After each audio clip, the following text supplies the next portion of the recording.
Hey everybody, this is Andy Hall, and you are watching The Best Advice Ever. It's the show where people come on and talk about the best advice they ever received. Today we have talented Steve Shives, YouTuber, podcaster, all around good guy. How you doing today, Steve? I'm doing very well. The advice I probably should have taken at some point is learn how to take a compliment. Because just now when you said talented, which is a fairly mild compliment, and I was immediately thinking, that's a little far. That's you feel like that's That's too much. But thank you very much. so learning to take a compliment. I have difficulty in taking a compliment too. For people who watch or listen to the other show, Naked Diner Mm. podcast, my co-host Jack is always telling me I should learn how to take a compliment. And 51 years old, still hasn't taken. Yeah. Well, it's like I said to you guys when I was on your show recently, I'm not like down on myself. I don't think that I suck by any means, but I have this whenever someone says something complimentary, my initial reaction is to just go, "Oh, that's nice, but that's probably not true." You know? So, I should work on that. I should work on being more outwardly arrogant. I think that will probably help. There's been research, I believe, to show, and of course there's all this anecdotal evidence that people who are really into the Dunning-Kruger effect, that is, Oh, those who are incompetent but don't realize that they're incompetent because they're yeah. incompetent, as well as they believe it's awesome. Those people seem to do very well on social media. Hmm. Funny how that works. It is funny. Yeah, weird.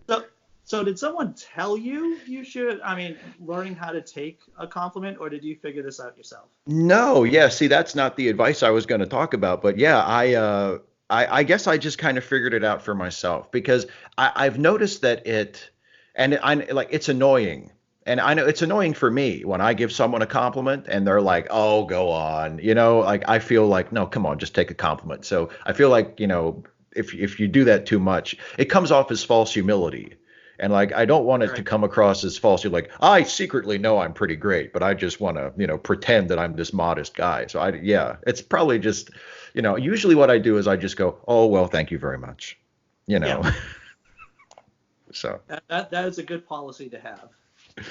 yeah, and then hope that they move on from that, and be like, just please don't keep talking about how great I am. So Anything over one snippet, you have to start wondering. yeah, Even if you have really good self-esteem, it's like, what do they want from me? exactly. Are they buttering me up for something here? Because I feel like there's an ask coming within like a minute or two. Right, exactly. And I hate that because that seems very cynical. Like you don't want to think that everybody talking to you is like trying to, provoke some sort of transaction. Right, right. You Yeah, don't.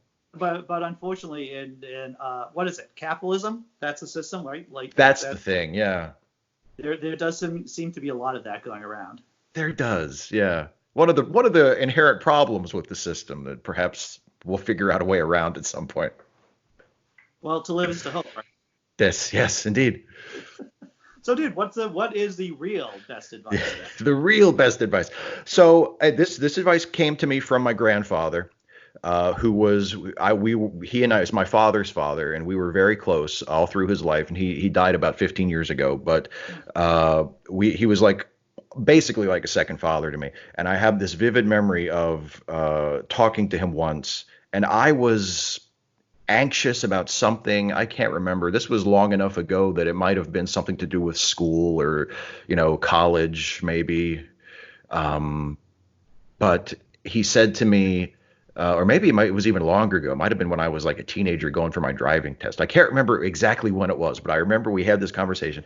And he said to me, you know, there's no sense in worrying about things that you have no control over.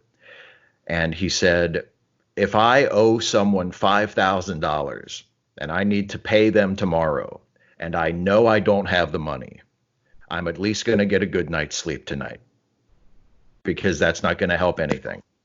And I thought that's difficult advice to follow because sometimes you just can't help it. If you're in a Yeah. situation where you're worried about what's going to happen, you can't just turn it off and say, well, I'm not going to worry.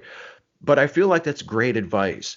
And I've tried to follow it throughout my life since he told me that. I've tried to at least, even if I have the interior feeling of anxiety about something, if I know that it's out of my hands, I try not to dwell in it. I try to Sure. do something else. I try to, keep busy, try to accomplish something in the meantime or whatever. I don't just sit and wallow in it, because I think my grandfather was right that it if there's nothing you can do about it anyway, it doesn't help anything. So that I keep coming back to that over and over in my life. So that's probably the best advice I've ever had. I think you bring up an interesting strategy about keeping yourself busy Yeah. when you're feeling anxious, because the brain has this tendency of just falling into these cul-de-sacs Hmm. of I don't care, I mean, everyone has their own issues, whether it's anxiety, depression, or whatever. Yeah. Falling into that cul-de-sac is a dangerous thing, and just keeping yourself busy with something helps out. It's not just one of the best coping methods. It's really the only one that I have that really works. I remember all through my life, ever since I was a kid, I've had, and this is, I mean, everybody has this, but I have a really, really serious fear of death. And not just like of dying unexpectedly, like the fact that someday I'm going to die. And that really messes with me. And Sure. it just, and it gives me, it's much better now, but when I was a kid, it was a source of just terrible anxiety. Sure. And the only way to deal with it is to just find something else to do, because there's nothing you can do about it. There's nothing you can do about it. It's going to happen at some point. You have no control over it. The only way you can get over it and have a fulfilling life is to do something else, So that's what I try to do.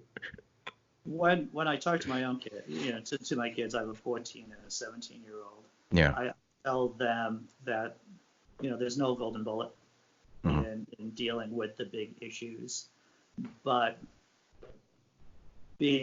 having certain habits, it's like an insurance policy against misery, basically.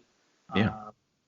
So if you can find meaning in your own life, crafting some kind of meaningful life, that helps deal with the really big issues. Because I think about my own death a couple of times a day, and I know that's neurotic, right? If No, I it come up, sounds usual to me. okay, because I think about my own life, my Yeah. own death, probably several times a day, and I'm like, well, maybe I should do something, or I try to focus on a tangible task to do to get, that is meaningful. That isn't just the idea about switching on the TV or Yeah. doing something mindless. Yeah. Yeah. I mean, doing something mindless can help too, but you're right. I find it much more effective if there's something I can do that is constructive. Like another like cliche that I'm constantly telling myself when I find myself at a crossroads is life's too short. Like we're here for a very short time and then we're gone. And if you're in a situation where you're faced with a choice, and you have to weigh that, life is so short. I'm going to be gone so soon on the cosmic time scale. Is this what I should be doing with my time? And that can be a good motivator too.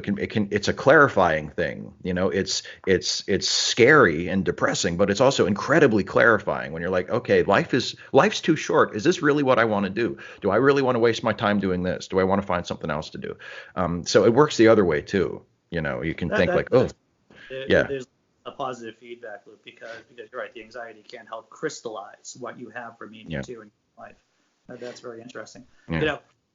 More about me, since you're the guest, but I'm going to talk more about me for a second. Please do. I've worked with people who have disabilities for the last 25 years or so, and this is going to sound horrible, but any conversation with Andy Hall, typically when I'm not laughing or making jokes, can trend this way. But Yeah. I've worked with people who have brain injuries, people just walking around or getting into these horrible accidents, and I'm going to myself, yeah, I'm going to die someday, but there are things worse than death. Sure. Maybe, that's something that lightens my mood.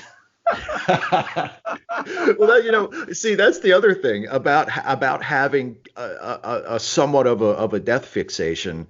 is, and I think for me, the reason why it hasn't made me into a depressed person, because generally speaking, I'm not like a morose person at all. I'm very positive and very, have a very positive outlook on everything.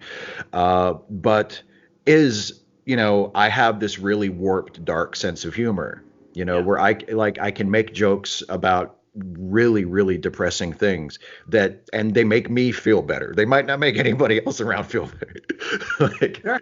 I remember, speaking of my grandfather who gave me the good advice. I remember once I forget who I told the joke to. It may have been my wife or someone else close to me, but we were talking about something completely frivolous, like a comedian or something that I didn't find very funny. And I said, I watched this comedian and I said, I'm pretty sure that I laughed more at my grandfather's funeral. Or no, I was even worse. I said I laughed more at my grandfather's deathbed. And they were taken aback. They were like, "Oh my God." And to me, that was just, that I'm like, no, seriously, this guy is not funny. Like one of the most horrible, sad days of my life was funnier Right. than watching 5 minutes of that guy. And I think a lot of people would not feel it was okay to say something like that, especially in front of other people. But that's just the kind of joke, because I feel it's about something that happened to me. It's not at someone else's expense. And, it's really, really dark. But that's what makes it funny to me, is that you've taken this bleak thing and you've turned it into something funny, and you've done it for, in a completely gratuitous way. Like, there was no reason why I had to make that reference in that No. situation, Yeah. but You do it for you. Art is yeah, subjective. Art is yeah. subjective. And so you talk to comedians, it's like, yeah, the art form and the artist, it isn't for everybody. And a lot Mhm. of comedians aren't unhappy with walking people in the crowd. So you making a joke like that just off the cuff. Yeah, there's no shame with that game, my friend. Thank you. I appreciate that. Sure. Sure. So have you ever given that advice to anybody? Oh, yes, yes, absolutely. Because I do YouTube and I'm quasi successful at it, people often make the terrible mistake of asking me for advice. Right. And that's a piece of advice I have passed along a few times, both in public on videos and in private to people who have reached out to me. Because it's, I mean, if it's relevant, sometimes they ask me Sure. stuff and I have no idea what to tell them. But, Right. someone might ask, I have this thing coming up and I'm really nervous about it. And, how do you deal with you being nervous or having anxiety or whatever? And that's the best I can tell them is, my grandfather said to me, if you're worried about something that you can't do anything about, try not to worry about it, and try to do something else. Uh, because anything else is you're sitting there paralyzed and you're not doing anything. If you can't do anything to help the situation you're worried about, at least do something towards something else, Yeah. in the meantime.